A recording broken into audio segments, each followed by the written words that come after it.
Nah, pada bagian pertama kita akan sebutkan nanti contoh-contohnya ya.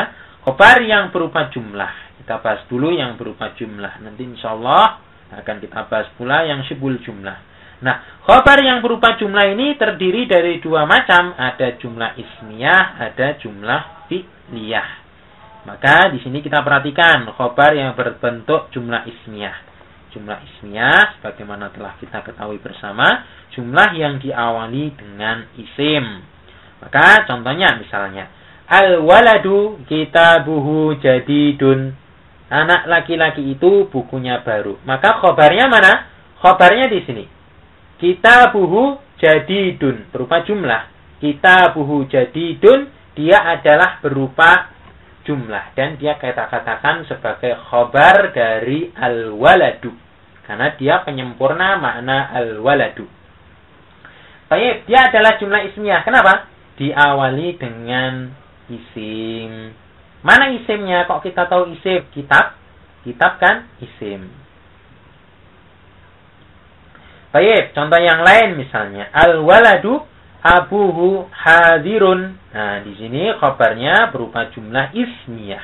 Yaitu abuhu hadirun. Di sini satu susunan. Yaitu jumlah ismiyah. Diawali dengan isim ya. Kita lihat dia abuhu hadirun.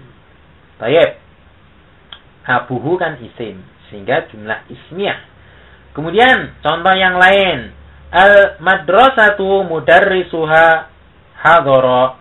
Sekolah itu pengajarnya telah hadir. Maka kita lihat dia juga khobarnya berbentuk jumlah ismiyah.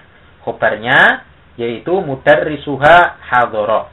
Ini semuanya khobar dari al-madrasatu. Sehingga karena khobarnya yaitu tadi mudarrisuha hadara, dia diawali dengan isim. Maka kita katakan bentuknya jumlah ismiyah.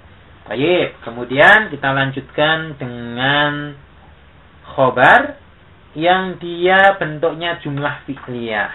Yaitu jumlah yang diawali dengan fi'il. Contohnya misalnya, al-waladu hadara abuhu. Di sini kita lihat khobarnya adalah hadara abuhu.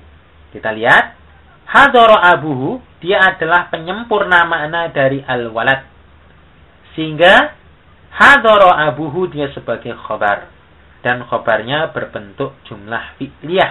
Karena diawali dengan fi'il. Kita lihat di sini hadara. Hadara kan dia fi'il. Baik, contoh yang lain misalnya. Al-mudarrisu hadara. Seorang pengajar itu telah hadir. Hadara dia berbentuk jumlah fi'liyah. Karena dia jumlah yang mengandung fa'il. Ya, domir. Maka di sini kita katakan dia juga termasuk satu susunan jumlah. Ya, fi'il dan fa'ilnya. Kan dia ada seolah-olah domir mustatir yang dia takdirnya adalah huwa. Dia diawali dengan hadara. Ya, hadara ini jumlah fi'liyah.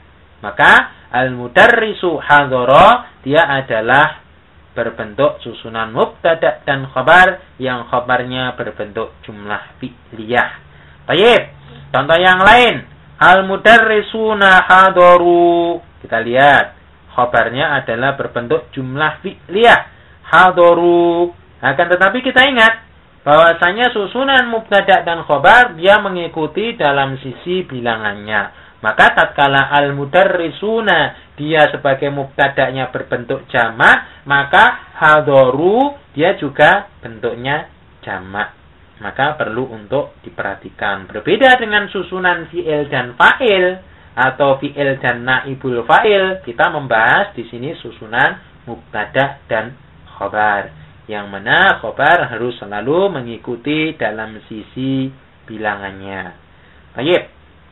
Kemudian kita membahas kelompok yang kedua, yaitu tentang khobar yang dia adalah khobar murakkab. Baik, kelompok yang kedua adalah khobar yang berupa syibhul jumlah.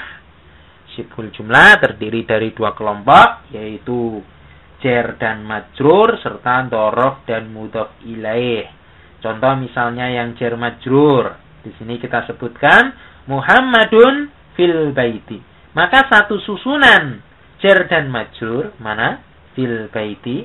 Fi kan huruf jar, kemudian al bait dia isim majrur. Maka fil baiti di sini dia adalah berbentuk syibhul jumlah dan dia merupakan khobar atau pelengkap dari Muhammadun. Baik. Contoh yang lain misalnya al-kitabu alal maktabi. Kita perhatikan alal maktabi juga jar dan majrur. Ini cukup mudah ya. Baik. Kemudian untuk diperhatikan kelompok syibhul jumlah yang lain adalah dhorof dan mudhof ilaih. Ingat, namanya saja mudhof ilaih, dia juga harus selalu majrur. Ya, untuk perlu diperhatikan. Contohnya misalnya, Muhammadun amamal baiti. Muhammad di depan rumah. Al bait dia adalah mudhof ilaih. Amamal bait dia adalah satu susunan khobar. Khobar dari Muhammad dan dia berbentuk syibhul jumlah. Syibhul jumlah yang merupakan dhorof dan mudhof ilaih. Dhorof itu kan kata keterangan ya. Bisa kata keterangan tempat maupun kata keterangan waktu, itu dhorof. Nanti insyaallah kita akan membahas lebih jauh tentang dhorof. Baik. Kemudian al-hirratu tahtal maktabi. Maka di sini tahtal maktabi dia adalah merupakan khobar dari al-hirratu.